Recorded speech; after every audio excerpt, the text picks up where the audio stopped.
Il me tarde de voir enfin le livre en librairie déjà, et d'avoir les premiers lecteurs qui vont venir le découvrir et d'avoir leur retour dans quelques jours, parce que les premiers lecteurs sont en général assez rapides, et donc je peux me faire une idée de comment le livre a été perçu.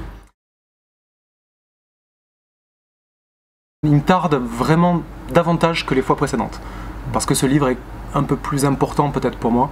J'ai l'impression d'avoir passé un niveau. Je suis pas rôliste, mais on peut dire ça. C'est un livre qui me tient vraiment à cœur. Je pense qu'il est meilleur que mes précédents. Je pense qu'il s'adresse à un public encore plus large. Et je pense qu'au niveau technique littéraire, au niveau efficacité, j'ai l'impression d'avoir fait un très bon travail. Donc c'est pour ça, je trépigne d'impatience.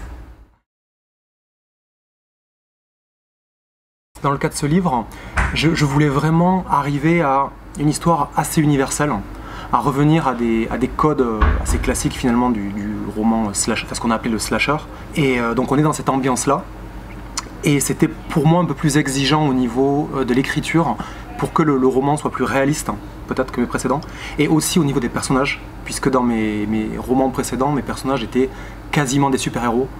Alors que là, tous les personnages sont très réels, ça pourrait être n'importe qui, n'importe lequel d'entre nous. J'écris par saccades, vraiment par à-coups, de manière très viscérale.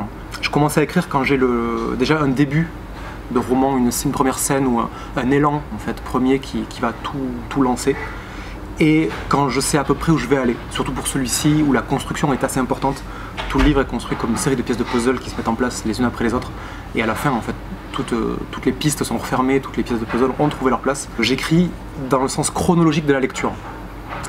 Pour que, à la lecture, justement, il y ait une sensation systématique de course vers l'avant, ce que je ne serais pas capable, en tout cas à ce jour, de faire de manière artificielle si j'écrivais d'abord la fin puis le milieu, ou si je faisais d'abord des fiches de personnages très détaillées. C'est un flash, si on peut dire. Non, la vérité c'est que l'idée, en fait, elle est venue de plusieurs choses, de ma vie personnelle.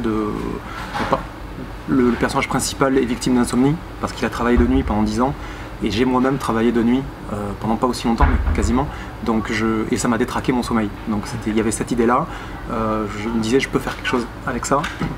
Puis j'ai pris un avion de Paris à Toulouse l'année dernière. J'avais commencé à écrire notre livre en plus à cette époque-là, et j'ai eu cette idée, cette scène de départ, de vision de quelqu'un qui voyait un meurtre en fait en direct. Et j'ai commencé à griffonner les premiers chapitres dans l'avion, et arrivé à Toulouse, j'ai jeté à la poubelle mon début d'autre roman, et je me suis dit c'est celui-là que je vais écrire.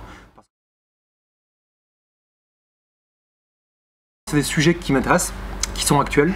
Je veux dire, le réseau numérique régit nos vies au quotidien.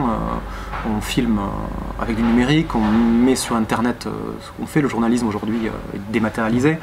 Nos agendas sont électroniques, enfin toutes nos vies sont sur nos téléphones ou nos tablettes avec les emails. Donc dans un roman de mystère, je trouvais intéressant d'avoir un personnage qui soit capable de déchiffrer cette trame-là, pour ajouter à la fois un côté réaliste, et puis un côté aussi de dépaysement, parce que la plupart des gens ne se rendent pas compte que toutes ces choses sont parfaitement possibles. Tout ce que je décris dans le livre en termes de piratage est assez simple finalement. Donc c'était intéressant de mélanger des choses réelles de notre quotidien, y compris des choses un peu dépaysantes, à des choses totalement inventées, forcément, puisqu'on est quand même dans un récit de fiction pure. Les prix, ça fait plaisir. Enfin, je serais le pire des hypocrites si je disais non.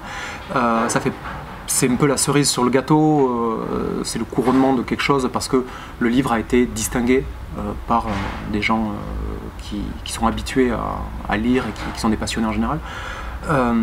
Moi, le plus important pour moi, c'est vraiment le plaisir du lecteur. Je l'ai toujours dit et je le répéterai toujours, j'écris pour le lecteur, pour lui faire passer un bon moment, sans aucune autre prétention derrière.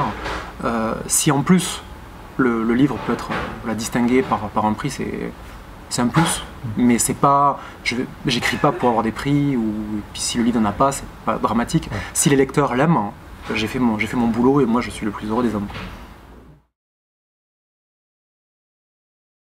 Merci beaucoup, bonne journée, au revoir.